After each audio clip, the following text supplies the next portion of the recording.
आज हम आए हैं भीमनगर मानपुर के बस्ती में, जहाँ पे महिलाओं से वेश्या व्यवसाय योजना के अंतर्गत कुछ फॉर्म भर के दिए गए हैं, जबकि इस बस्ती में कोई भी महिलाएं वेश्या व्यवसाय करती नहीं है। तो देखते हैं यहाँ के महिलाओं का क्या कहना है। इसी नगर में आज से कुछ दिन पहले ऐसा फॉर्म भरा गया है जो भरना नहीं चाहिए था। लोगों को इतना, हमारी इस बस्ती में ज़्यादातर लोग हिंदी भाषी बोलने वाले और अनपढ़ लोग रहते हैं। इसके कारण उन लोग और हर एक चीज़, जैसा लॉकडाउन हुआ बहुत लोगों ने बहुत हेल्प किया, मदद किया। इसके वजह से लोगों को ऐसा लगता है कि जो भी आएगा हमारा मदद करेगा।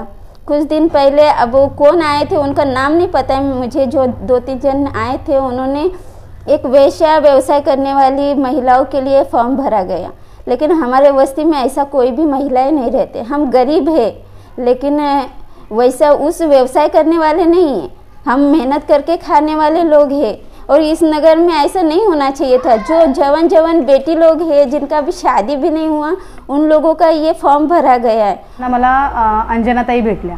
अंजनाताईंच्या हातामध्ये एक फॉर्म होता आणि फॉर्म आपल्या संस्थेकडनं, महिला मंडळ फेडरेशनकडनं भरला जातोय का, तर त्या फॉर्मबद्दल मला काही कल्पना नव्हती। आणि ज्यावेळेस मी तो फॉर्म हातात घेतला आणि बघितला, त्याच्यामध्ये लिहिलं होतं की ज्या वेश्या व्यवसाय करणाऱ्या महिला आहेत त्या महिलांना रिलीफ मिळण्यासाठी शासनाकडून ह्या लॉकडाऊन काळामध्ये त्यांना एक आर्थिक मदत मिळावी आणि त्यांना धान्याच्या स्वरूपामध्ये सुद्धा मदत मिळावी। महिना 5,000 आणि धान्य अशी मदत मिळावी ह्या मागणीसाठी फॉर्म भरणार आहे।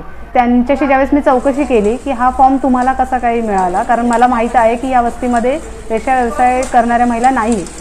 तर ज्यावेळेस विचारलं त्यावेळेस त्यांनी सांगितले की त्यांच्या वस्तीमध्ये बबिता नावाच्या एक कार्यकर्त्या एका संस्थेच्या आल्या होत्या आणि त्यांनी तो फॉर्म सगळ्यांना दिला। बघितलं तर मोस्ट ऑफ लोक हिंदी भाषिक आहेत, ज्यांना मराठी वाचता लिहिता येत नाही। त्याच्यानंतर कळालं की ह्या वस्तीतनं बरेचसे फॉर्म भरून घेऊन गेलेले आहेत। वयोगटाचा क्रायटेरिया पण ठेवला होता की 18 ते 40 वयोगटातल्याच महिलांचे, मुलींचे ते फॉर्म भरत होते। मी जवळजवळ एक 25-30 महिलांचा ग्रुप तिकडे आला आणि त्यांना मी फॉर्म वाचून सांगितलं की या फॉर्ममध्ये हे सगळं लिहिलेलं आहे आणि ह्याच्यामध्ये त्यांची सही घेतली जाते की त्यांची सहमती आहे। ते जे लिहून देत आहे त्याच्यामध्ये त्यांची सहमती आहे असं लिहिलेलं आहे। त्यावेळेस त्या महिलांना आणि त्या मुलींना खूप धक्का बसला की आम्हाला ह्या सगळ्या गोष्टींची माहिती आधी दिली नव्हती ज्यावेळेस आमच्याकडनं फॉर्म भरून घेतला आणि त्याच्यासोबत आमचे आधार कार्ड सुद्धा घेतलेले आणि त्या खूप घाबरल्या होत्या, कारण ज्यावेळेस मी ही सगळी माहिती सांगितल्यानंतर त्या दचकल्या की आमचे पुढे शिक्षण आहेत, आमची लग्न होणार आहेत, आम्ही बाकीच्या महिला आहोत ते लग्न झालेले आहोत, नवऱ्यांसोबत राहतोय, उद्या जाऊन जर आम्हाला कुणाचे कॉल आले किंवा आमची इन्फॉर्मेशन जर कुठे जर समजा दिली गेली, कारण हा सगळा फॉर्म जो आहे तो MDAC म्हणून गव्हर्नमेंटचा काही प्रोजेक्ट आहे, त्याच्या अंतर्गत हे सगळे फॉर्म पुढे जाणार होते। भीमनगर मध्ये भरला गेलेला फॉर्म नाहीये।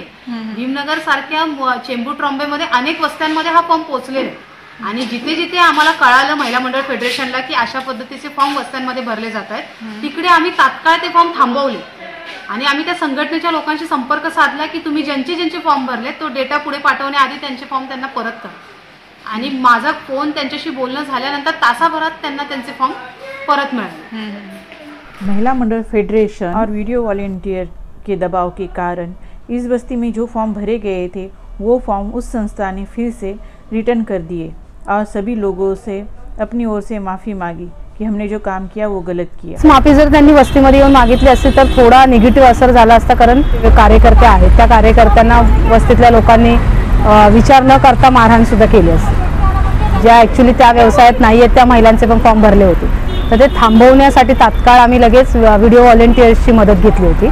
मग त्यांच्या माध्यमातून ज्यावेळेस संस्थेला कॉल गेला आणि संस्थेच्या प्रमुखांशी ते बोलले, त्याच्यानंतर त्यांनी तो प्रकार थांबवण्याचा प्रयत्न केला। म्हणजे तिथून त्यांनी लगेच फॉर्म रिटर्न पाठवले वगैरे, त्या सगळ्या गोष्टी झाल्या। पण त्यांचे फोन सुद्धा वस्त्यांमध्ये आले काही कार्यकर्त्यांना की आमच्याकडून चूक झाली, आम्ही ते जे फॉर्म भरले ते आम्ही गरिबांना मदत होईल याने भरले होते आणि म्हणजे ॲक्च्युली आम्ही तसं नाही भरायला पाहिजे होतं, त्यामुळे तुम्हाला विनंती आहे की हे फॉर्म तुम्ही पुढे घेऊन नका जाऊ किंवा तिथेच थांबवा आणि म्हणजे आमच्याकडून झालेल्या चुकीला आम्ही ॲक्सेप्ट करतो आणि तुम्ही त्या फॉर्मवरती काही पुढे एक्शन घेऊ नका। सरकारी योजनाओं के नाम पे इस तरीके से फॉर्म आपके बस्ती में भरे जा रहे हैं तो सतर्क रहिए, पढ़िए और उसके बाद ही फॉर्म भरिए।